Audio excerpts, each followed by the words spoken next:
आणि यानंतर आता एक ब्रेकिंग न्यूज समोर येते। वाल्मिक कराडला मी कधीही भेटलेलो नाही असं नितीन बिक्कड यांनी म्हटलंय। 25 जूनला धनंजय मुंडेंना कामानिमित्त भेटलो होतो असं सुद्धा बिक्कड यांनी म्हटलंय। तर नितीन बिक्कड यांनी सुरेश धस यांचे सगळे आरोप फेटाळलेले आहेत। जे आरोप होत आहेत, तुम्ही त्या डीलमध्ये होतात या खंडणीच्या प्रकरणामध्ये, आणि ती तोडपाणी जी आहे ती त्यावेळेस तुम्ही पण तिथं होतात धनंजय मुंडे यांच्या शासकीय निवासस्थानी। 14 ते 19 जून दरम्यानचा हा संपूर्ण प्रसंग आहे। त्यावेळी तुम्ही कुठं होतात आणि या संपूर्ण आरोपासंदर्भात काय बोलणार? सर्व म्हणजे मी पहिल्यांदा पाहिलं तर ही जे म्हणजे बातमी पाहिली मी, ही सर्व खोटी आहे। आणि 14 तारखेला बोललो तर 14 तारखेला मी गावी होतो आणि 14 नंतर एक 2-3 दिवसानंतर मी मुंबईला होतो। मुंबईला आल्यानंतर मी पूर्ण आठवडा हा मुंबईमध्ये होतो। आणि मुंडे साहेबांचं किंवा वाल्मिक अण्णाशी माझं काही कॉन्टॅक्ट म्हणतात, त्यांचा अजिबात माझा कसलाही कॉन्टॅक्ट नाही किंवा त्यांना मी कधी भेटत नाही।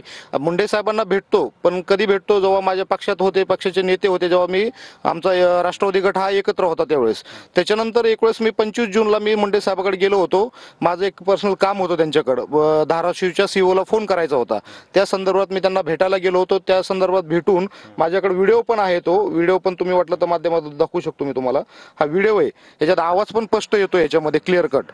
ह्या माझ्या कामासाठी मी त्यांना भेटायला गेलो होतो। हे धनंजय मुंडे यांचं शासकीय निवास? हा, शासकीय निवासाने, पण ह्याची तारीख आहे 25 ते 26 जून। 2 दिवस मी लगातार गेलो होतो। 25 ते 26 जूनला हा व्हिडिओ आहे।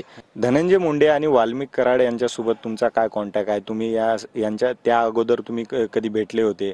त्यांचे तुमचे काय संबंध आहेत? आणि शासकीय निवासस्थानापर्यंत अनेक लोक जातात, या संदर्भात काय सांगाल? तुमचे आणि त्यांचे संबंध कसे आहेत? नाही, माझा त्यांच्याशी कसलाही संबंध नाहीये। माझा कधीही माझा कॉल झालेला नाही ना, धनंजय मुंडे साहेबांशी झाला किंवा वाल्मिक अण्णा कराडशी यांची कधीही कॉन्टॅक्ट झालेला नाहीये।